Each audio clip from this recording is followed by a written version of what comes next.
आज हम जानेंगे प्रीबायोटिक्स एंड प्रोबायोटिक्स कॉम्बिनेशन की कैप्सूल के बारे में। सबसे पहले हम समझेंगे प्रीबायोटिक्स एंड प्रोबायोटिक्स होते क्या हैं बिल्कुल ही सरल भाषा में, और हम जानेंगे इसके ब्रांड नेम मार्केट में क्या अवेलेबल है, किस नाम से आप इसको खरीद सकते हैं, यूज़, साइड इफ़ेक्ट, डोज कितनी मात्रा में लेनी चाहिए।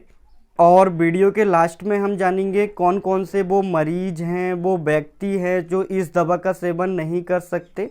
तो ये सभी बातें हम इस वीडियो में जानेंगे, इसलिए वीडियो को पूरा देखें जिससे संपूर्ण जानकारी आपको इस कैप्सूल के बारे में मिल सके। मैं हूँ राजेश प्रजापति, आप देख रहे हैं DRX Rajesh health pharma. Pre and probiotics capsule में मैं आपको सबसे पहले बताना चाहूँगा कि प्री एंड प्रोबायोटिक्स कैप्सूल क्या होते हैं।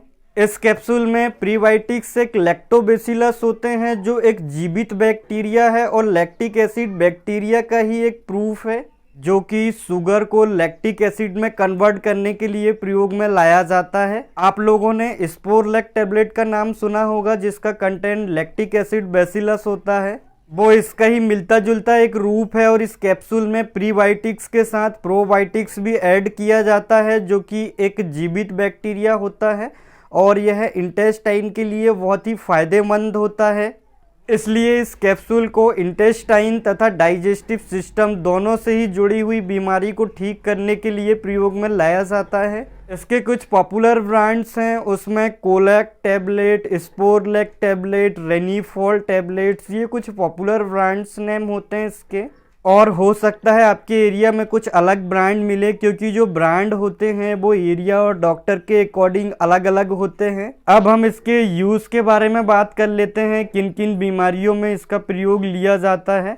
तो यदि किसी व्यक्ति को इरिटेबल बबल सिंड्रोम नाम की बीमारी है, जो कि बड़ी आंत से जुड़ी हुई बीमारी है, जिस कारण से व्यक्ति को दस्त हो सकते हैं, कब्ज हो सकती है, मरोड़ चलते हैं पेट में, पेट दर्द हो सकता है।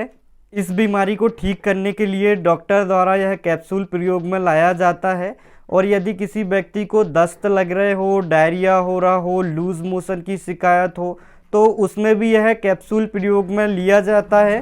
साथ ही एंटीबायोटिक ट्रीटमेंट लेने पर टैबलेट्स या कैप्सूल लेने के दौरान आपको दस्त लग रहे हैं, लूज मोशन की शिकायत है, तो उसमें भी यह कैप्सूल दिया जाता है। साथ में आपके जो डाइजेस्टिव सिस्टम है उसमें आपके आहार नाल, पेट, छोटी आंत, बड़ी आंत, ये सब इंक्लूड्स हैं। इनमें अल्सर हो जाते हैं तो उस अल्सर को, छाले को ठीक करने के लिए भी डॉक्टर द्वारा यह प्रिस्क्राइब की जाती है। और ट्रैवलिंग डायरिया करके एक बीमारी है जिसमें यात्रा के दौरान व्यक्ति को दस्त लगना शुरू हो जाते हैं, जो कि संक्रमित खाने से या संक्रमित पीने से होते हैं। तो इस दस्त को ठीक करने के लिए भी यह कैप्सूल डॉक्टर द्वारा प्रिस्क्राइब की जाती है।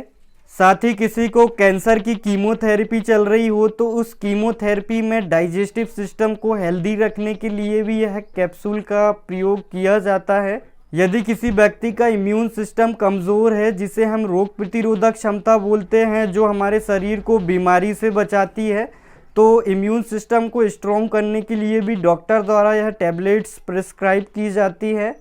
और महिलाओं में कई प्रकार के इन्फेक्शन वेजाइनल होते हैं, उन वेजाइनल इन्फेक्शन को ठीक करने के लिए प्री एंड प्रोबायोटिक्स दिए जाते हैं। इसकी सपोजिटरीज को काम में लिया जाता है। सपोजिटरीज वो फॉर्म होती है मेडिसिन की जो आपके एनस या महिला जननांग में रखने के लिए काम में आती है।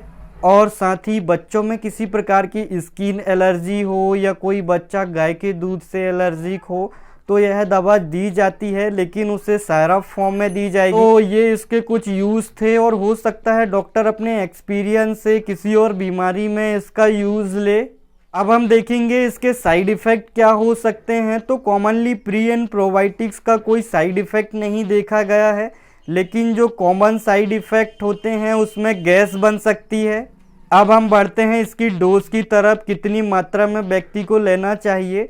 यह कैप्सूल दिन में 1 बार तथा दिन में 2 बार पेशेंट की कंडीशन के अनुसार डॉक्टर प्रिस्क्राइब करते हैं।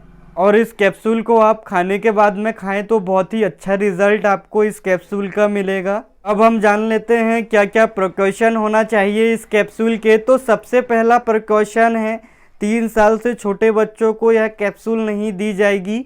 दूसरा, यदि किसी व्यक्ति को एड्स की बीमारी है तो यह कैप्सूल नहीं दिया जाता। और यदि महिला प्रेग्नेंट है, प्रेगनेंसी की प्लानिंग कर रही है, ब्रेस्ट फीडिंग मदर है, तो उन्हें यह कैप्सूल नहीं दिया जाता।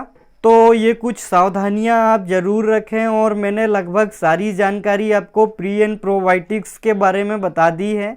मेरा वीडियो आपको पसंद आया तो लाइक करें, ज़्यादा से ज़्यादा शेयर करें। और आपने अभी तक अपने YouTube channel DRX Rajesh health pharma को सब्सक्राइब नहीं किया है तो सब्सक्राइब करें। So thanks for watching this videos.